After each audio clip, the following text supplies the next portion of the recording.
जय हिंद दोस्तों, कैसे हैं। आज हम आपको तत्सम और तद्भव के बारे में बताएंगे। तत्सम और तद्भव शब्दों के बारे में।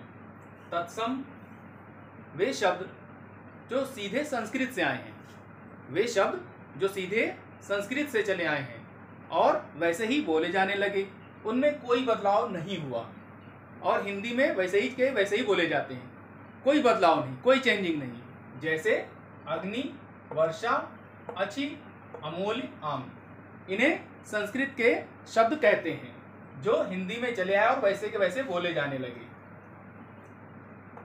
अगर ट्रिकली देखें तो ये अक्षर छ, त्र, ज्ञ, श्र, ण ये जो है तत्सम के हैं।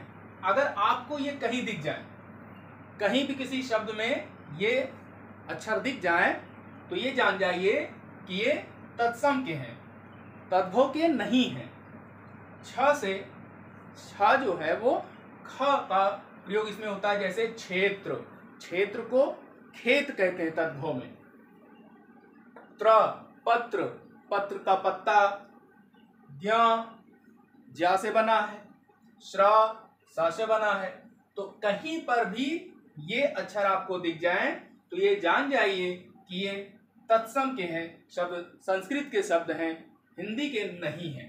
जैसे उर्ण का ऊन, कर्ण का कान, कृष्ण का किशन, किरण का किरण, रेणु का रेणु, पूर्ण का पूरा, गोत्र का गोत्र, क्षेत्र का खेत, इच्छु का ईख, आश्रु का आशु, श्रवण सावन, स्वर्ण सोना, दक्षिण दक्षिण, पक्षी पक्षी, पुत्र पुत्र, ग्राम गांव, मित्र मीत, दंत दांत, कूप कुआं।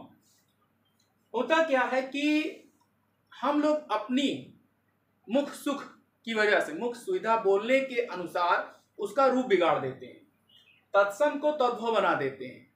किसकी वजह से? केवल अपने मुख सुख की वजह से। मान लीजिए किसी का नाम रेणु है, RENU, रेणु। इसको अंग्रेजी में हमने लिख दिया, हिंदी में क्या है?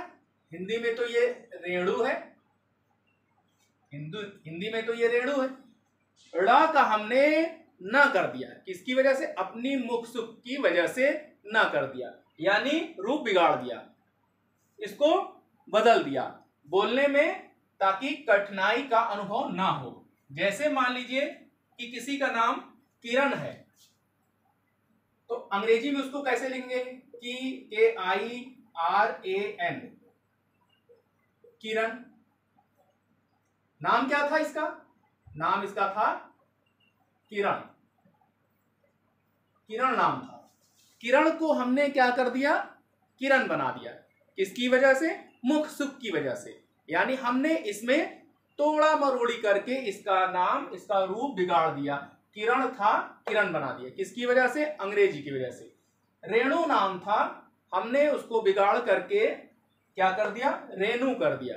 क्षेत्र को हमने रूप बिगाड़ करके खेत कर दिया। अग्नि को आग कर दिया। यानी हमने अपनी मुख सुख की वजह से, मुख सुविधा के अनुसार उसका रूप बिगाड़ करके, तोड़ा मरोड़ी करके उसका कुछ का कुछ कर दिया। यानी तत्सम था, तद्भव बना दिया, इसका रूप बिगाड़ दिया। तो वे शब्द जो सीधे संस्कृत से आए और हिंदी में वैसे ही समाहित हो गए, वैसे ही बोले जाने लगे, वे शब्द संस्कृत के कहलाए। उनका रूप बिगाड़ करके जब हमने उसको लिखा, बोला, तो वो तद्भव कहलाए। आप यहाँ पर देख सकते हैं, श्रावण का सावन, स्वर्ण का सोना, दक्षिण का दक्षिण, पक्षी का पंछी, पुत्र का पुत्र। यानी आपको ये वर्ण कहीं भी दिख जाए किसी शब्द में, तो ये जान लीजिए कि 99% ये संस्कृत के यानी तत्सम के शब्द हैं। अगर कहीं अंक की मात्रा दिख जाए, अंक की बिंदी, तो समझ जाइए ये तत्सम है, ये तत्सम है। लेकिन अगर चंद की मात्रा दिख जाए तो समझ जाइए ये तद्भव है। चांद अपना है, चांद क्या है? चांद अपना है, बिंदी अपनी नहीं है, ये संस्कृत की है। ठीक है। जैसे मान लीजिए कि पहले हनुमान जी का नाम वज्रांग था। क्या था? वज्रांग था। वज्रांग। अब ये नाम लेने में लोगों को कठिनाई का अनुभव हुआ। वज्रांग, वज्रांग। धीरे धीरे धीरे धीरे हनुमान जी को जब वज्र लगा था तो इनका शरीर बाहुबली था, वज्र के समान था, तो इनको लोग वज्रांग कहते थे। बोलने में कठिनाई होती थी। लोगों ने इसमें क्या किया, तोड़ा मरोड़ी शुरू कर दी। अपने मुख सुख की वजह से इसको वज्रांग ना कह के बजरंग कहने लगे। बजरंग। धीरे धीरे धीरे धीरे ये उसी में प्रचलित हो गया, यानी वज्रांग से बजरंग बन गया। तो क्या हुआ कि हमने अपने मुख सुख की वजह से वज्रांग को बजरंग बना दिया। जैसे हमने किरण को किरण कर दिया, रेणु को रेणु कर दी। तो अब आपको समझ में आया होगा कि वे शब्द जो संस्कृत से सीधे हिंदी में आए और वैसे ही बोले जाने लगे, वे तत्सम हैं। जब हमने उसका रूप बिगाड़ दिया, रूप बिगाड़ कर बोलने लगे, तो वे शब्द तद्भव के कहलाए। आशा करता हूं कि आपको तत्सम और तद्भव समझ में आया होगा। अगर आया हो तो आप चैनल को सब्सक्राइब करिए, लाइक करिए और दोस्तों में भी शेयर करिए। धन्यवाद।